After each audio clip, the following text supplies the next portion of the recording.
ನಮಸ್ಕಾರ ಸ್ನೇಹಿತರೆ, ನಾನು ಹನುಮಂತ್ ಮಾಗಿ. ಧರ್ಮಸ್ಥಳ ಪ್ರಕರಣಕ್ಕೆ ಸಂಬಂಧಪಟ್ಟ ಹಾಗೆ, ವಿಶೇಷವಾಗಿ ಈ ಸೌಜನ್ಯ ಪ್ರಕರಣಕ್ಕೆ ಸಂಬಂಧಪಟ್ಟ ಹಾಗೆ ಒಂದು ಮಹತ್ವದ ಬೆಳವಣಿಗೆ ಆಗ್ತಾ ಇದೆ ಅಂತಲೇ ಹೇಳ್ಬೋದು.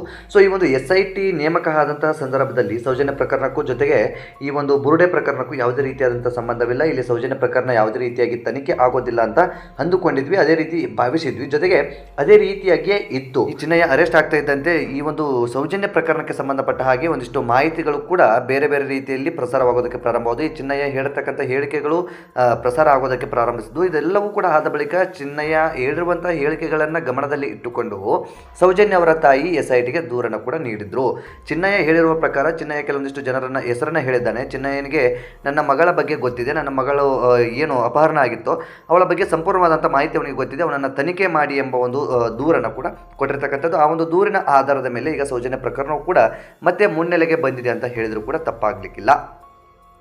ಸೊ ಈ ಒಂದು ಪ್ರಕರಣಕ್ಕೆ ಸಂಬಂಧಪಟ್ಟ ಹಾಗೆ ಕೆಲವೊಂದಿಷ್ಟು ಜನ ಕೆಲವೊಂದು ಮಾತುಗಳನ್ನು ಕೂಡ ಹೇಳ್ತಾ ಇದ್ದಾರೆ. ಈಗ ಈ ಸೌಜನ್ಯ ಪ್ರಕರಣಕ್ಕೆ ಸಂಬಂಧಪಟ್ಟ ಹಾಗೆ 3 ಜನ ಆರೋಪಿಗಳ ಹೆಸರು ನಿಮಗೆ ಈಗಾಗಲೇ ಗೊತ್ತಿದೆ ಅಂತ ಅನ್ಕೊಳ್ತೀನಿ. ನಾನು ಅದನ್ನು ಹೆಚ್ಚು ವಿವರಣೆ ಮಾಡೋದಕ್ಕೆ ಹೋಗೋದಿಲ್ಲ. ಉದಯ್ ಜೈನನ್ನು ಈಗಾಗಲೇ ಸ್ಟೇಷನ್ಗೆ ಕರೆಸಿರ್ತಕ್ಕಂಥದ್ದು. SIT ಠಾಣೆಗೆ ಬಂದು ಆ ವ್ಯಕ್ತಿ ಕೂಡ ಪೊಲೀಸರಿಗೆ ಏನೇನೆಲ್ಲ ಮಾಹಿತಿಗಳನ್ನು ನೀಡಬೇಕಿತ್ತು, ಅವನನ್ನು ಏನು ಪ್ರಶ್ನೆಗಳನ್ನು ಕೇಳ್ತಾರೋ ಆ ಒಂದು ಪ್ರಶ್ನೆಗೆ ಉತ್ತರವನ್ನು ಕೂಡ ಕೊಟ್ಟು ಹೊರಗಡೆ ಬಂದಿರತಕ್ಕಂಥದ್ದು. ಸೊ ಇದೊಂದು ಬೆಳವಣಿಗೆ. ಇನ್ನು ಈ ಉಳಿದಿರ್ತಕ್ಕಂಥ ಇಬ್ಬರಿಗೂ ಕೂಡ ಈಗಾಗಲೇ ಕರೆ ಬಂದಿದೆ, ಆದರೆ ಯಾವತ್ತೂ ಅವರನ್ನು ತನಿಖೆಗೆ ಕರೀತಾರೋ ಗೊತ್ತಿಲ್ಲ. ಬದಲಿಗೆ ಅವರು ಕೂಡ ಎಚ್ಚರಿಕೆಯಲ್ಲೇ ಇರತಕ್ಕಂತಹದ್ದು. ಸೊ ಈ ಒಂದು ಪ್ರಕರಣದ ಬಗ್ಗೆ ಒಂದಿಷ್ಟು ಮಾಹಿತಿಯನ್ನು ನಾನು ನಿಮಗೆ ನೀಡ್ತಾ ಹೋಗ್ತೀನಿ. ಈ ಒಂದು ಪ್ರಕರಣದಲ್ಲಿ ಸಾಕಷ್ಟು ಗೊಂದಲಗಳು ಕೂಡ ಇದ್ದಾವೆ. ಗೊಂದಲದಲ್ಲಿ ಈ ಒಂದು ಪ್ರಕರಣ ಸಾಗ್ತಾ ಇದೆ, ಒಂದು ಕ್ಲಾರಿಟಿ ಕೂಡ ಸಿಗ್ತಾ ಇಲ್ಲ. ಈ ಸೌಜನ್ಯ ಪ್ರಕರಣಕ್ಕೆ ಸಂಬಂಧಪಟ್ಟ ಹಾಗೆ ಈಗಾಗಲೇ ತನಿಖೆ ಕೂಡ ಆಗಿತ್ತು, ತನಿಖೆಯ ರಿಸಲ್ಟ್ ಕೂಡ ಬಂದಿರತಕ್ಕಂಥದ್ದು. ಸೊ ಇಲ್ಲಿ ಅಪರಾಧಿಗಳು ಯಾರು ಅಂತ ಕಂಡು ಹಿಡಿಯೋದಕ್ಕೆ ಸಾಧ್ಯವಾಗಲಿಲ್ಲ. ಬದಲಿಗೆ ಆ ಒಂದು ಸೌಜನ್ಯ ಜಡ್ಜ್ಮೆಂಟ್ ಕಾಪಿ ಏನಿದೆಯೋ ಆ ಒಂದು ಕಾಪಿಯನ್ನು ನಮ್ಮ ರಾಜ್ಯದ ಮುಖ್ಯಮಂತ್ರಿಗಳೇ ಓದ್ಕೊಂಡಿಲ್ಲ ಅಂತ ಅವರೇ ಹೇಳ್ತಾ ಇದ್ದಾರೆ. ಸಿದ್ದರಾಮಯ್ಯನವರು ಎಂಥ ಕೆಟ್ಟ ಪರಿಸ್ಥಿತಿಯಲ್ಲಿದ್ದಾರೆ, ಅಥವಾ ಸೌಜನ್ಯ ಪ್ರಕರಣದ ಒಂದು ಜಡ್ಜ್ಮೆಂಟ್ ಕಾಪಿಯನ್ನು ಓದೋಕ್ಕೆ ಸಮಯ ಇಲ್ಲದಷ್ಟು ಬಿಸಿ ಜೀವನದಲ್ಲಿ ಇವರಿದ್ದಾರಾ, ಅಥವಾ ಸೌಜನ್ಯ ಪ್ರಕರಣದ ಕೇಸನ್ನು ಇವಾಗಲೇ ಓದಬೇಕಂತೇನು ಇರಲಿಲ್ಲ. ಇವರ ರಾಜಕೀಯ ಜೀವನದಲ್ಲಿ ಇವರೊಬ್ಬ ರಾಜಕಾರಣಿಯಾಗಿ ಒಂದು ತುಂಬ ಸದ್ದು ಮಾಡ್ತಾ ಇರುವಂತಹ, ರಾಜ್ಯದಲ್ಲಿ ತುಂಬ ಸದ್ದು ಆಗಿರುವಂತಹ ಒಂದು ಸೌಜನ್ಯ ಪ್ರಕರಣ ಏನಿದೆಯಲ್ಲ, ಆ ಒಂದು ಸೌಜನ್ಯ ಪ್ರಕರಣದ ಜಡ್ಜ್ಮೆಂಟ್ ಕಾಪಿಯನ್ನು ನೋಡೋದಕ್ಕೆ ಇವ್ರ ಕೈಯಿಂದ ಆಗಿಲ್ಲ ಅಂದರೆ ಇವರೆಂಥ ರಾಜಕಾರಣಿಗಳು ಎಂಬುದು ಒಂದು ಪ್ರಶ್ನೆ ಕಾಡುವಂತಹದ್ದು. ಸೊ ಅದನ್ನು ಸ್ಪಷ್ಟವಾಗಿ ಈ ಸಿದ್ದರಾಮಯ್ಯನವರೇ ಹೇಳ್ತಾರೆ, ನಾನು ಸೌಜನ್ಯ ಜಡ್ಜ್ಮೆಂಟ್ ಕಾಪಿಯನ್ನು ನೋಡಿಲ್ಲ, ಅದ್ರ ಬಗ್ಗೆ ನನಗೆ ಅಷ್ಟು ಗೊತ್ತಿಲ್ಲ ಅಂತ ಹೇಳಿಕೊಂಡಿರ್ತಕ್ಕಂಥದ್ದು. ಇಂತಹ ಉಡಾಪೆ ಮಾತುಗಳನ್ನು ಆಡೋದಿದೆಯಲ್ಲ, ನಿಜಕ್ಕೂ ಎಷ್ಟರ ಮಟ್ಟಿಗೆ ಸರಿ, ಇವರು ಯಾವ ರೀತಿಯಾದಂತಹ ರಾಜಕಾರಣಿಗಳು ಎಂಬ ಒಂದು ಪ್ರಶ್ನೆ ಕಾಡುವಂತಹದ್ದು.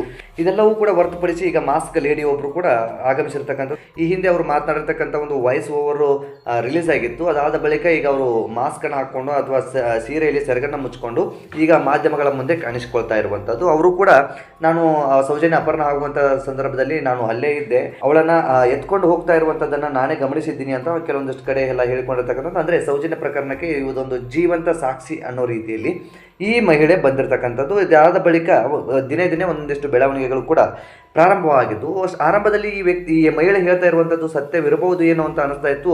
ಇನ್ನು ದಿನದ ಬೆಳವಣಿಗೆಗಳು ಆಗ್ತಾ ಇರುವಂಥದ್ದನ್ನು ನೋಡಿದ್ರೆ, ದಿನದ ಬೆಳವಣಿಗೆಯಲ್ಲಿ ಇವಳು ಹೇಳಿಕೆಗಳನ್ನು ಕೊಡೋದನ್ನು ನೋಡ್ತಾ ಹೋದರೆ ಇಲ್ಲಿ ಅನುಮಾನಗಳು ಕೂಡ ಪ್ರಾರಂಭಿಸ್ತಾ ಇದ್ದಾವೆ.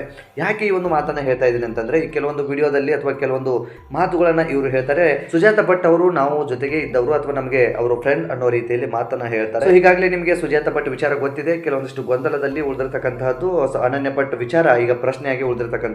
ಸೊ ಅದ್ರ ಬಗ್ಗೆ ನಾನು ಮಾತನಾಡೋದಕ್ಕೆ ಹೋಗೋದಿಲ್ಲ. ಯಾಕೆಂತಂದ್ರೆ ಅವರು SITಗೆ ದೂರು ಕೊಟ್ಟಿರುವ ಕಾರಣದಿಂದಾಗಿ, SIT ತನಿಖೆ ನಡೀತಾ ಇರುವಂತಹ ಕಾರಣದಿಂದಾಗಿ ಅದರ ಬಗ್ಗೆ ನಾವು ಸತ್ಯಾಸತ್ಯತೆಯನ್ನು ನಿಮ್ಮ ಮುಂದೆ ಇಡೋದಕ್ಕೆ ಆಗೋದಿಲ್ಲ. ಬದಲಿಗೆ ನಮಗೆ ಎಷ್ಟು ಮಾತನಾಡೋದಕ್ಕೆ ಅವಕಾಶ ಇದೆಯೋ ಅಷ್ಟನ್ನು ಮಾತ್ರ ನಿಮ್ಮ ಮುಂದೆ ಇಡಬಲ್ಲೆವು. ಸೊ ಮಂಡ್ಯ ಮೂಲದ ಈ ಮಹಿಳೆ ಹೇಳ್ತಾ ಇರುವಂಥದ್ದು, ನನಗೂ ಮತ್ತು ಸುಜಾತ ಭಟ್ಗೂ ನಂಟಿದೆ, ನಾವು ಫ್ರೆಂಡ್ಸ್ ಅನ್ನೋ ರೀತಿಯಲ್ಲಿ ಹೇಳ್ಕೊಂಡಿರ್ತಕ್ಕಂಥದ್ದು. ಈಗ ಇಲ್ಲಿ ಪ್ರಶ್ನೆಗಳು ಪ್ರಾರಂಭವಾಗುತ್ತೆ. ಯಾಕೆ ಇದೇನಾದರೂ ಇವ್ರದ್ದು ಕೈವಾಡ ಇದೆಯಾ, ಇಲ್ಲಿ ಷಡ್ಯಂತ್ರ ನಡೆಸ್ತಾ ಇದ್ದಾರಾ, ಈ ಒಂದು ಗ್ಯಾಂಗ್ ಅಂತ ಏನು ಕರಿತಾ ಇದ್ದೀರಲ್ಲ, ಇತ್ತೀಚೆಗೆ ಒಂದು ಗ್ಯಾಂಗ್ ಅಂತ ಹೆಸರೇನು ಇಟ್ಟಿದ್ದೀರಲ್ಲ, ಸೊ ಆ ಗ್ಯಾಂಗ್ನವರ ಕೈವಾಡ ಇದೆಯಾ, ಆ ಗ್ಯಾಂಗ್ನವರು ಒಬ್ಬೊಬ್ಬರನ್ನಾಗಿ ಈ ರೀತಿಯಾಗಿ ಚೂ ಬಿಡ್ತಾ ಇದ್ದಾರೆ ಆರಂಭದಲ್ಲಿ. ಇನ್ನು ಬುರುಡೆ ವಿಚಾರವಾಗಿ ಈ ಚಿನ್ನಯ್ಯ ಬಂದ, ಅದೇ ರೀತಿಯಾಗಿ ಅನನ್ಯ ಭಟ್ ಬಂದರು, ಅದೇ ರೀತಿಯಾಗಿ ಈಗ ಈ ಮಾಸ್ಕ್ ಹಾಕಿಕೊಂಡಿರ್ತಕ್ಕಂಥದ್ದು ಅಥವಾ ಸೆರಗನ್ನು ಮುಚ್ಚಿಕೊಂಡಿರ್ತಕ್ಕಂಥ ಮಂಡ್ಯದ ಮಹಿಳೆ ಬಂದಿದ್ದಾಳೆ ಅನ್ನೋ ರೀತಿಯಲ್ಲಿ ಮಾತನಾಡಿಕೊಳ್ತಾ ಇರುವಂತಹದ್ದು. ಸೊ ಎಷ್ಟರ ಮಟ್ಟಿಗೆ ಸರಿ ಎಷ್ಟರ ಮಟ್ಟಿಗೆ ತಪ್ಪು ಗೊತ್ತಿಲ್ಲ.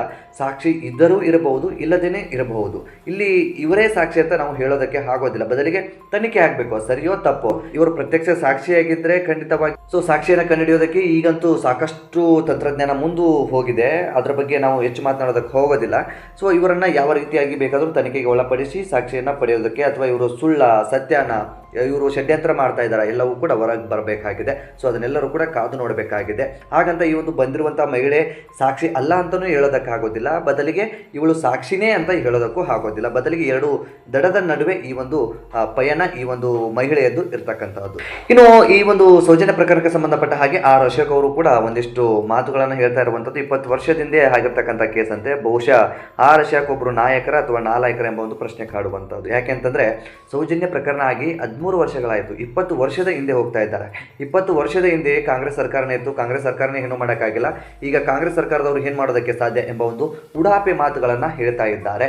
ಒಂದು ಸೌಜನ್ಯನಂಥ ಪ್ರಕರಣ ಯಾವಾಗ ಆಗಿದೆ ಅಂತಲೇ ಗೊತ್ತಿಲ್ಲ, ಇನ್ನು ನಾವು ಅವರಿಗೆ ನ್ಯಾಯ ಕೊಡಿಸೋದಕ್ಕೆ ಮುಂದೆ ಬರ್ತಾ ಇದ್ದೀವಿ. ಅವರಿಗೆ ಸೌಜನ್ಯ ಕೇಸ್ಗೆ ನ್ಯಾಯ ಸಿಗಲಿ ಅನ್ನೋದು ಕೂಡ ನಮ್ಮ ಉದ್ದೇಶ. ಅದರಲ್ಲಿ ಯಾವುದೇ ಎರಡನೆಯ ಮಾತಿಲ್ಲ. ಸೌಜನ್ಯ ಪರವೂ ಕೂಡ ನಾವು ಇದ್ದೇವೆ ಅಂತ ಒಂದು ಮಾತನ್ನು ಹೇಳ್ತಾರಲ್ಲ, ಇದು ಎಷ್ಟರ ಮಟ್ಟಿಗೆ ಸರಿ? ಇವರು ಸೌಜನ್ಯ ಪ್ರಕರಣದ ಬಗ್ಗೆ ಎಷ್ಟು ತಿಳಿದುಕೊಂಡಿದ್ದಾರೆ? ಬಹುಶಃ ಜಡ್ಜ್ಮೆಂಟ್ ಕಾಪಿ ಇವರಿಗೂ ಕೂಡ ಹೋಗಿದೆಯೋ ಇಲ್ಲವೋ ಗೊತ್ತಿಲ್ಲ. ಬಹುಶಃ ಆರ್ ಅಶೋಕ್ ಅವರೇ, ನಿಮಗೇನಾದರೂ ಜಡ್ಜ್ಮೆಂಟ್ ಕಾಪಿ ಸಿಕ್ಕಿಲ್ಲ ಅಂದರೆ ನನಗೆ ವೈಯಕ್ತಿಕವಾಗಿ ನೀವು ಮೆಸೇಜ್ ಮಾಡಿ ಅಥವಾ ಮೇಲ್ ಮಾಡಿ. ಸೊ ನಾನು ನಿಮಗೆ ಆ ಒಂದು ಜಡ್ಜ್ಮೆಂಟ್ ಕಾಪಿಯನ್ನು ಕೊಡ್ತೀನಿ. ಒಂದು ಸ್ವಲ್ಪ ಆ ಜಡ್ಜ್ಮೆಂಟ್ ಕಾಪಿಯಲ್ಲಿ ಏನಿದೆ, ಆರಂಭದಿಂದ ಅಂತ್ಯದವರೆಗೂ ಏನೆಲ್ಲ ಇದೆ ಎಂಬುದನ್ನು ಗಮನಿಸಿ. ಅಲ್ಲಿವರೆಗೂ ಕೂಡ ನೀವು ಈ ಒಂದು ಸೌಜನ್ಯ ಪ್ರಕರಣ ಇದೆಯಲ್ಲ, ಸೌಜನ್ಯ ಪ್ರಕರಣ ಅಲ್ಲ, ಸೌಜನ್ಯ ಹೆಸರನ್ನು ಎತ್ತೋದಕ್ಕೂ ಕೂಡ ನೀವು ಲಾಯಕ್ಕಿಲ್ಲ ಹೇಳೋದಕ್ಕೆ ಇಷ್ಟಪಡ್ತೀನಿ. ಯಾಕೆ ಈ ಒಂದು ಮಾತು ಹೇಳ್ತಾ ಇದ್ದೀನಿ ಅಂದರೆ, ಸೌಜನ್ಯ ಪ್ರಕರಣ ಆಗಿ ಈಗ 13 ವರ್ಷ ಆಯಿತು ರೀ. 20 ವರ್ಷದ ಹಿಂದೆ ಹೋಗ್ತಾ ಇದ್ದೀರಾ. 20 ವರ್ಷದ ಹಿಂದೆ ರಾಜಕಾರಣಿ ಮಾಡ್ತಾ ಇದ್ದೀರಾ.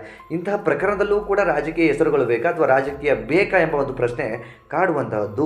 ಸೊ ಇಂತಹ ಉಡಾಪೆ ಉತ್ತರಗಳನ್ನು ಕೊಡೋದ್ರಿಂದ, ಇಂತಹ ನಾಯಕರು ಇರುವುದರಿಂದನೇ ನಮ್ಮ ದೇಶದಲ್ಲಿ ಅಥವಾ ನಮ್ಮ ರಾಜ್ಯದಲ್ಲಿ ಇಂತಹ ಪ್ರಕರಣಗಳು ಹೆಚ್ಚೆಚ್ಚು ಆಗ್ತಾ ಇದ್ದಾವೆ. ನಮ್ಮ ಕಾನೂನಿನಲ್ಲಿ ಸಾಕಷ್ಟು ರೀತಿಯಾದಂಥ ಒಂದು ತಪ್ಪಿತಸ್ಥರಿಗೆ ಕಠಿಣವಾದಂಥ ಶಿಕ್ಷೆಗಳಿದ್ದರೂ ಕೂಡ ಅವರು ತಪ್ಪು ಮಾಡೋದನ್ನು ಅಥವಾ ಇಂತಹ ಘಟನೆಯಲ್ಲಿ ಪಾಲ್ಗೊಳ್ಳುವುದನ್ನು ಬಿಡ್ತಾ ಇಲ್ಲ. ಯಾಕೆ ಕಾರಣ ಅಂತಂದರೆ, ಇಂತಹ ನಾಲಾಯಕ ರಾಜಕಾರಣಿಗಳು ಇರೋದ್ರಿಂದ, ನಾಲಾಯಕ ರಾಜಕಾರಣಿಗಳ ಸಪೋರ್ಟ್ ಅವರುಗಳಿಗೆ ಸಿಗೋದ್ರಿಂದ ಈಗ ಇಂತಹ ಪ್ರಕರಣಗಳು ಹೆಚ್ಚಾಗ್ತಾ ಇದ್ದಾವೆ ಅಂತಲೇ ಹೇಳಬಹುದು. ಆ ಜಡ್ಜ್ಮೆಂಟ್ ಕಾಪಿಯನ್ನು ತೆಗೆದುಕೊಂಡು ಸೌಜನ್ಯ ಪ್ರಕರಣ ಯಾವಾಗಾಯಿತು, ಸೌಜನ್ಯ ಪ್ರಕರಣದಲ್ಲಿ ಯಾರ್ಯಾರ ಕೈವಾಡ ಇದೆ ಅಂತ ಆರೋಪ ಬಂದಿದೆ, ಏನೇನೆಲ್ಲ ಆಗಿದೆ ಎಲ್ಲವನ್ನು ಕೂಡ ತಿಳಿದುಕೊಂಡು ಆ ನಂತರ ಸೌಜನ್ಯ ಪ್ರಕರಣಕ್ಕೆ ಸಂಬಂಧಪಟ್ಟ ಹಾಗೆ ಮಾತನಾಡಿ ಅಂತ ಹೇಳೋದಕ್ಕೆ ಇಷ್ಟಪಡ್ತೀನಿ. ಇನ್ನು ಸೌಜನ್ಯ ಪ್ರಕರಣಕ್ಕೆ ಸಂಬಂಧಪಟ್ಟ ಹಾಗೆ ಕುಸುಮಾವತಿ ಅವರು ಅಂದರೆ ಸೌಜನ್ಯ ಅವರ ತಾಯಿ SITಗೆ ದೂರನ್ನು ಕೂಡ ಕೊಟ್ಟಿದ್ರು. ಅದರಲ್ಲಿ ಉದಯ್ ಜೈನ್ ಹೆಸರು ಕೂಡ ಇತ್ತು. ಉದಯ್ ಜೈನ್ ಈಗ ತನಿಖೆಗೆ ಬಂದಿರತಕ್ಕಂಥದ್ದು. ಉದಯ್ ಜೈನ್ ತನಿಖೆ ಆದ ಬಳಿಕ ಮಾಧ್ಯಮದ ಮುಂದೆ ಒಂದಿಷ್ಟು ಕುಸುಮಾವತಿ ಅವರ ಬಗ್ಗೆ ಕೆಂಡವನ್ನು ಕಾರಿರ್ತಕ್ಕಂಥದ್ದು. ಏನು ಆ ಒಂದು ಕೆಂಡ? ಈ ಒಂದು ಕುಸುಮಾವತಿ ಅವರು ಮುಂಚೆ ಕೂಲಿ ಕೆಲಸ ಅಥವಾ ಏನೋ ಕಳೆ ತೆಗೆದುಕೊಂಡು ಬದುಕ್ತಾ ಇರುವಂಥ ಮಟ್ಟದಲ್ಲಿ ಇದ್ರು. ಬದಲಿಗೆ ಈಗ ಒಂದು 3 ಅಂತಸ್ತಿನ ಮನೆಯನ್ನು ಕಟ್ಟಿದ್ದಾರೆ. ಅವರಿಗೆ ಅಷ್ಟೆಲ್ಲ ದುಡ್ಡು ಎಲ್ಲಿಂದ ಬಂತು? ಬೇರೆ ಕಡೆಯಿಂದ ದುಡ್ಡು ಬಂದಿದೆ. ನಾನು ಇನ್ನೂ EMI ಕಟ್ಟೋದಕ್ಕೆ ಆಗ್ತಾ ಇಲ್ಲ. ನನ್ನ ಬ್ಯಾಂಕ್ ಬ್ಯಾಲೆನ್ಸ್ ಬೇಕಿದ್ರೆ ಚೆಕ್ ಮಾಡಿ, ನನ್ನ ಬ್ಯಾಂಕ್ ಬ್ಯಾಲೆನ್ಸ್ ತುಂಬ ಕಡಿಮೆ ಇದೆ. ಈ ರೀತಿಯಾದಂಥ ಪರಿಸ್ಥಿತಿಯಲ್ಲಿದ್ದೀನಿ. ಈ ರೀತಿಯಾದಂಥ ಆರೋಪವನ್ನು ಎದುರಿಸ್ತಾ ಇದ್ದೀನಿ. ನನಗೆ ಎಷ್ಟೊಂದು ಬೇಜಾರಾಗಬಾರ್ದು, ಎಷ್ಟೊಂದು ನೋವಾಗಬಾರ್ದು. ನಾನು ಕೂಡ ಒಬ್ಬ ತಾಯಿಗೆ ಮಗನಲ್ವಾ? ಈಗ ಸೌಜನ್ಯ ಮಾತ್ರ ತಾಯಿಗೆ ಮಗಳ, ನಾನು ಕೂಡ ಮಗ ತಾನೆ. ನಾನು ಕೂಡ ಈ ರೀತಿಯಾದಂತಹ ಆರೋಪವನ್ನು ಹೊತ್ಕೊಂಡು ಎಷ್ಟು ದಿನ ಓಡಾಡೋದಕ್ಕೆ ಸಾಧ್ಯ? ಈಗಾಗಲೇ ನಮಗೆ ಬ್ರೈನ್ ಮ್ಯಾಪಿಂಗ್ ಕೂಡ ಆಗಿದೆ, ಬ್ರೈನ್ ಮ್ಯಾಪಿಂಗ್ ಮಾಡಲಾಗಿತ್ತು. ಅಲ್ಲಿ ಸತ್ಯ ಇವರಿಗೆ ಗೊತ್ತಿದೆ ಏನೆಲ್ಲ ಆಯಿತು ಅಂತ. ಆದರೂ ಕೂಡ ಈಗ ನಮ್ಮ ಮೇಲೆ ದೂರ್ತಾ ಇರುವಂಥದ್ದು ಯಾಕೆ ಅಂತ ಗೊತ್ತಿಲ್ಲ. ಇದೊಂದು ಷಡ್ಯಂತ್ರವು ನಡೀತಾ ಇದೆ ಅಂತ ಹೇಳಿಕೊಂಡಿರ್ತಕ್ಕಂಥದ್ದು. ಅದೇ ರೀತಿಯಾಗಿ ಈಗಲೂ ಕೂಡ ನಮ್ಮನ್ನು ಈ ಸದ್ಯದಲ್ಲಿ ನಾವು ಸ್ಪಾಟಲ್ಲಿ ಬಂದಿದ್ದೀನಲ್ಲ, ಈ ಸ್ಪಾಟಲ್ಲಿ ನನ್ನನ್ನು ಬ್ರೈನ್ ಮ್ಯಾಪಿಂಗ್ಗೆ ಕರೆದುಕೊಂಡು ಹೋದರೂ ಕೂಡ ನಾನು ಬರೋದಕ್ಕೆ ಸಿದ್ಧನಿದ್ದೀನಿ. ಕೇವಲ ಹಿಂದ್ಗಡೆ ನಡೆದಿರ್ತಕ್ಕಂಥದ್ದು ಮಾಧ್ಯಮದಲ್ಲಿ ಲೈವ್ ಮಾಡೋದಕ್ಕೆ ಆಗಿರಲಿಲ್ಲ. ಬದಲಿಗೆ ಈಗ ಮಾಧ್ಯಮದವರ ಇಟ್ಟುಕೊಂಡೆ ಲೈವ್ ಕೂಡ ಕೊಟ್ಟರು ಪರವಾಗಿಲ್ಲ, ಲೈವ್ನ ಮಾಡಿದರೂ ಕೂಡ ಪರವಾಗಿಲ್ಲ. ಕಾನೂನಿನ ಚೌಕಟ್ಟಲ್ಲಿ ಏನು ಬೇಕಾದರೂ ಮಾಡೋದಕ್ಕೆ ಸಾಧ್ಯ ಇದ್ದರೆ ನೀವು ಅದನ್ನು ಕೂಡ ಮಾಡಿ. ನಾನು ಬ್ರೈನ್ ಮ್ಯಾಪಿಂಗ್ ಮಾಡಿಸಿಕೊಳ್ಳೋದಕ್ಕೆ ಅಥವಾ ಬ್ರೈನ್ ಮ್ಯಾಪಿಂಗ್ಗೆ ಒಳಪಡೋದಕ್ಕೆ ಸಿದ್ಧನಿದ್ದೇನೆ ಎಂಬ ಒಂದು ಮಾತನ್ನು ಕೂಡ ಹೇಳಿರ್ತಕ್ಕಂಥದ್ದು. ಈ ಒಂದು ಸಂದರ್ಭದಲ್ಲಿ ಸೌಜನ್ಯ ಮನೆಗೆ ಸಂಬಂಧಪಟ್ಟ ಹಾಗೆ ಇಡಿ ದಾಳಿ ಆಗಬೇಕು, ಇವರಿಗೆ ದುಡ್ಡು ಬೇರೆ ಕಡೆಯಿಂದ ಬರ್ತಾ ಇದೆ, ಇವರು ದುಡ್ಡು ಎಲ್ಲಿಂದ ಬರುತ್ತೆ, ಏನು ಈ ಷಡ್ಯಂತ್ರ ಯಾರು ಮಾಡ್ತಾ ಇದ್ದಾರೆ, ಯಾಕೆ ನಮ್ಮ ಹೆಸರನ್ನೇ ತೆಗೆದುಕೊಳ್ತಾ ಇದ್ದಾರೆ, ಸೊ ಎಲ್ಲವೂ ಕೂಡ ಹೊರಗಡೆ ಬರಬೇಕು. ಹಾಗಾಗಿ ಕುಸುಮಾವತಿ ಅವರ ಮನೆ ಏನಿದೆ ಅಥವಾ ಸೌಜನ್ಯ ಹೆಸರಿನ ಮನೆ ಏನಿದೆ ಆ ಮನೆ ಮೇಲೆ ಇಡಿ ದಾಳಿ ಆಗಬೇಕು ಎಂಬ ಒಂದು ಆರೋಪವನ್ನು ಕೂಡ ಮಾಡಿರ್ತಕ್ಕಂತಹದ್ದು. ಈ ರೀತಿಯಾದಂತಹ ಬೆಳವಣಿಗೆ ಈ ಒಂದು ಸೌಜನ್ಯ ಪ್ರಕರಣದಲ್ಲಿ ಈಗ ಆಗ್ತಾ ಇರುವಂತದ್ದು. ಒಟ್ಟಾರೆಯಾಗಿ SIT ತಂಡ ಸೌಜನ್ಯ ಪ್ರಕರಣವೂ ಕೂಡ ಕೈಗೆ ಎತ್ತುಕೊಳ್ತಾ ಇದೆ ಅಂತ ಹೇಳಿದ್ರು ಕೂಡ ತಪ್ಪಾಗ್ಲಿಕ್ಕಿಲ್ಲ. ಸೌಜನ್ಯ ಪ್ರಕರಣಕ್ಕೆ ಸಂಬಂಧಪಟ್ಟ ಹಾಗೆ ಒಂದಿಷ್ಟು ತನಿಖೆಗಳು ಕೂಡ ಆರಂಭ ಆಗಿದೆ. ಸೊ ನೋಡೋಣ ಮುಂದಿನ ದಿನದಲ್ಲಿ ಈ ಸೌಜನ್ಯ ಪ್ರಕರಣಕ್ಕೆ ಸಂಬಂಧಪಟ್ಟ ಹಾಗೆ ಏನಾದರೂ ಮಾಹಿತಿಗಳು ಸಿಗುತ್ತಾ, ಅಥವಾ ಸೌಜನ್ಯ ಪ್ರಕರಣದಲ್ಲಿ ಯಾರ ಕೈವಾಡ ಇದೆ, ಸೌಜನ್ಯಗಳನ್ನ ಅವತ್ತು ಎತ್ಕೊಂಡು ಹೋದವರು ಯಾರು, ಅವಳ ಮೇಲೆ ಎರಗಿದವರು ಯಾರು, ಅವಳನ್ನ ಕಚ್ಚಿ ತಿಂದವರು ಯಾರು, ಅವಳನ್ನ ಹರಿದು ಮುಕ್ಕಿದವರು ಯಾರು ಎಂಬುದು ಸತ್ಯ ಹೊರಗಡೆ ಬರುತ್ತಾ ಎಲ್ಲರೂ ಕೂಡ ಕಾದು ನೋಡಬೇಕಾಗಿರ್ತಕ್ಕಂಥ ಆಗಿರ್ತಕ್ಕಂಥದ್ದು. ಏನೇ ಇರಲಿ, ಒಟ್ಟಾರೆ ಸೌಜನ್ಯಾಳಿಗೆ ನ್ಯಾಯ ಸಿಗಲಿ ಅಂತ ಎಲ್ಲರೂ ಕೂಡ ಹೋರಾಟವನ್ನು ಮಾಡೋಣ. ಅವಳಿಗೆ ಅನ್ಯಾಯ ಆಗಿದೆ ಎನ್ನುವುದಕ್ಕೆ ಅವಳು ಕೊನೆಯ ಕ್ಷಣದಲ್ಲಿ ಸಿಕ್ಕಂತಹ ಒಂದು ಫೋಟೋನೇ ಸಾಕ್ಷಿ ಅಂತಲೇ ಹೇಳ್ಬೋದು. ಆ ಒಂದು ಅನ್ಯಾಯ ಆಗಿರುವ ಸೌಜನ್ಯಗೆ ಯಾವತ್ತು ನ್ಯಾಯ ಸಿಗುತ್ತೋ ಆವತ್ತಿನವರೆಗೂ ಎಲ್ಲರೂ ಕೂಡ ಹೋರಾಟವನ್ನು ಮಾಡೇ ಮಾಡೋಣ. ಸೊ ಈ ಒಂದು ಪ್ರಕರಣದ ಬಗ್ಗೆ, ಈ ಒಂದು ಬೆಳವಣಿಗೆಯ ಬಗ್ಗೆ ನಿಮಗೆ ಅನ್ಸುತ್ತೆ ಕಮೆಂಟ್ ಬಾಕ್ಸಲ್ಲಿ ಮೆನ್ಷನ್ ಮಾಡಿ. ನೀವೇನಾದರೂ ಮೊದಲ ಸಲ ನಮ್ಮ ಚಾನಲ್ ನೋಡ್ತಿದ್ರೆ ಈ ಕೂಡಲೇ ಸಬ್ಸ್ಕ್ರೈಬ್ ಮಾಡಿ, ಗಂಟೆ ಬಟನ್ ಕೂಡ ಕ್ಲಿಕ್ ಮಾಡಿಕೊಳ್ಳಿ. ಸ್ನೇಹಿತರೆ, ಈ ಒಂದು ವಿಡಿಯೋನ ಆದಷ್ಟು ಶೇರ್ ಮಾಡಿ. ಯಾಕೆ ಶೇರ್ ಮಾಡಿ ಅಂತ ಹೇಳ್ತಾ ಇದ್ದೀನಿ ಅಂದರೆ, ಅಸಲಿ ಸತ್ಯಾಸತ್ಯತೆ ಎಲ್ಲರಿಗೂ ಕೂಡ ತಲುಪಲಿ. ಆ ಕಾರಣದಿಂದಾಗಿ ಈ ಒಂದು ವಿಡಿಯೋನ ಶೇರ್ ಮಾಡಿ ಅಂತ ಹೇಳೋದಕ್ಕೆ ಇಷ್ಟಪಡ್ತೀನಿ. ಸೊ ಮತ್ತೆ ಮುಂದಿನ ವಿಡಿಯೋದಲ್ಲಿ ಸಿಗೋಣ ಸ್ನೇಹಿತರೆ. ನಮಸ್ಕಾರ.